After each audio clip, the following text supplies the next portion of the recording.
Hey. Bon, il y a assez de stock là-dedans. Je me suis dit qu'il fallait faire une petite vidéo. Fait qu'on dit 50 turbo, 50 trim, .48 horaire. Avec la wastegate qui va ici. White band. Tank d'overflow. 2 fuel rails. Hans Racecraft avec 4 RC 750 puis 4 Ditchworks 750 avec des diodes pour le transfert d'un circuit à l'autre. Si on s'en va, on disait suspension BC en avant et en arrière. Après ça, senseur de pression pour le boost, AVCR, catch can, solénoïde pour gérer le boost. Le petit fil qui allait sur le capaciteur ici. Ici, il est où? Là. À faire attention, parce que quand il touche le frame, ça fait péter la fuse du PCM. Pas pratique. Régulateur de pression pour le circuit du race fuel.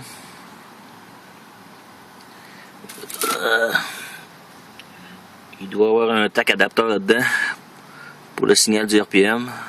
Il va au AVCR puis il servait à d'autres fonctions autrefois. PCM stock 2005 reprogrammé avec SCT. Map et type 3 barres, stage 2. Ça c'est le relais qui coupe, qui change le DC d'un fuel rail à l'autre. Quand je choisis les injecteurs ici tout là, les trois solénoïdes, je cherche pas les fils, ils sont cachés quelque part ici avec des résistances pour pas que ça code. Après ça, une coupe d'affaires de rajouter là-dedans. Ça c'est le modèle stock. T'as une fusible, faudrait que je vérifie là. T'as une fusible de rajouter ici. Puis un autre.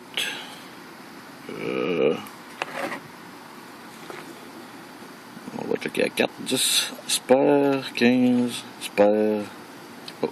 Fait que la 25 puis la 20, c'est des fusibles rajoutés pour alimenter ce relais-là, puis ce relais-là, qui sont celle-là.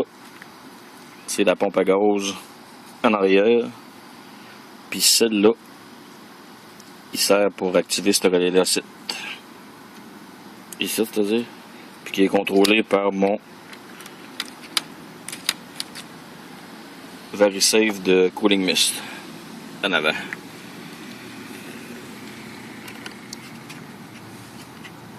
On va mettre ça là.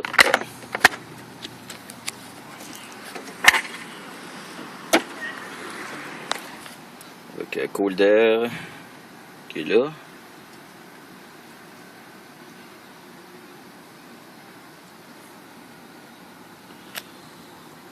La majorité de la filerie qui a été interceptée est pas mal toute dans ce coin-là. Jusqu'au signal, injecteur et compagnie.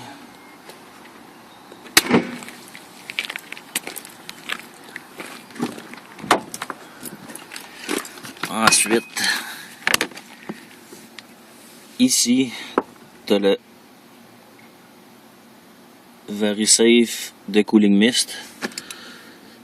Qui n'a plus grand fonction pour l'instant, mais dedans, c'est un genre de petit ordinateur ECU là. Il a servi à plusieurs fonctions. Dans le temps, il gérait nitro, il gérait chose. Aujourd'hui, dans le fond, tout ce qui rentre dedans, c'est pression, position de palette à gaz, RPM, la vitesse. Je ne me rappelle pas trop quoi. Fait que quand tu peux le reprogrammer, tu peux t'en servir pour la nitro, dépendant quel gear tu veux, quel RPM, etc., etc. Pour l'instant, tout ce qu'il fait, il active le relais en avant quand tu mets la pédale au fond. Fait qu'avec ça, tu peux mettre qu'est-ce que tu voudras, là, nitro et compagnie. Ensuite, j'ai un relais ici qui a été rajouté. J'ai un relais dans le panneau qui a été rajouté pour alimenter Je me rappelle pas exactement c'est lequel. En tout cas, il y a une Fuse 10 dans ce coin-là qui a été rajoutée pour alimenter toutes les bébés à l'intérieur avec ça.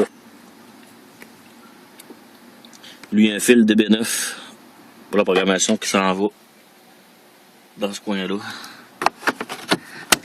Ensuite, en dessous, ici. On va pas trop bien. Ça, c'est la plug OBD2 du... En tout cas, il y a un prédateur de cacher en dessous ici, là. On va le cacher. Oh, il y a des fils de trop. Fait qu'en dessous, là, t'as un prédateur avec une plug DB9 à USB qui s'en va en arrière. Je m'en servir de te loguer. Après ça, ici aussi, t'as le wideband qui finit là aussi, qui va dans un connecteur DB9 à USB qui s'en va en arrière. C'est un wideband Innovate. Fait que si jamais tu veux un display, ça prend juste un display pour un wideband Innovate. Après ça, ici en avant, il n'y a pas grand miracle. J'ai mis le radio de compagnie, parce que c'est en 2003. Mais si je vais mettre un pod ou quelque chose, je venais juste de...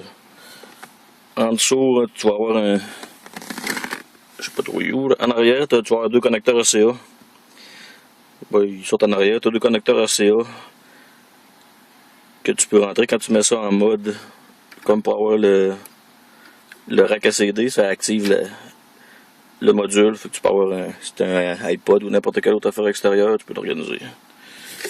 Ça, c'est normalement, c'est le niveau du refuel. Ça, c'est juste pour confirmer que le système est actif quand tu pèses dessus. Tu as full, moyen, vide. C'est trois flops qui en arrière. Fait pas de saut, les LED ils flashent. C'est après que j'ai monté le module, je me suis rendu compte que j'avais acheté des LED qui flashent. Ça arrive à tout le monde, ça. Ça, c'est le AVCR pour gérer le boost. Il est peut-être haut un peu pour l'instant. C'est là qu'il y a. Puis là, présentement, à ne pas oublier, tu as le timing avancé de la mort pour le gaz de le refuel. Fait que, à ne pas oublier. J'ai mis le... Ici, j'ai mis le SCT avec le dongle. Je vais regarder, regarde.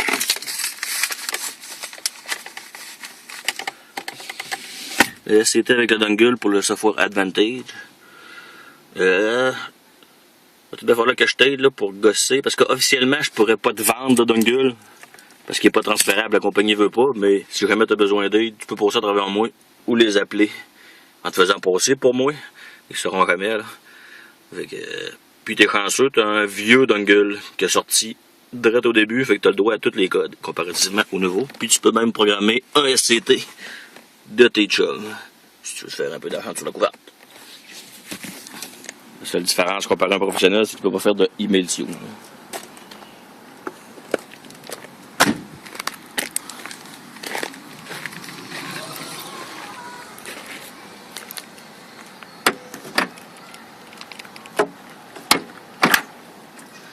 Voilà, fait que là t'es rendu avec une batterie dans la valise, avec deux fils jusqu'en avant, jusqu'à l'ancienne place. Un instincteur en option. L'ordinateur, je l'ai ramassé. Code de morceau de char. En dessous, t'es rendu qu'un spare de SRT ordinaire, parce que moi j'avais un full size. T'as la clé pour les Chuck BC, est en arrière ici. T'as une ligne vibrante en dessous, qui est rendue sans catalyseur, parce que quand il a bouché, ça a fait sauter mon premier moteur. Puis t'es rendu avec un... Ici, ça c'est la tank de refuel, avec le fit, la pompe à gaz et tout le tralala. C'est à peu près ça. Avec ma belle plaque que je vais garder parce que c'est mon numéro de radio que tu... Ah, c'est à peu près ça.